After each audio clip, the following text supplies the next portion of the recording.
It's not perfect, but that's what you get sometimes when you're shooting that fast without really aiming.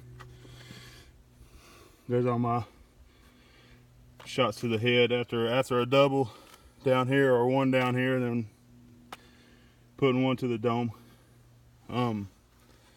Those shots could be tighter, they could be more accurate, but most likely whenever you're standing that close to someone and all of a sudden they pull a weapon trying to kill you, you're more than likely, unless you're training every single week, you know, shooting 100 rounds every week, you're not going to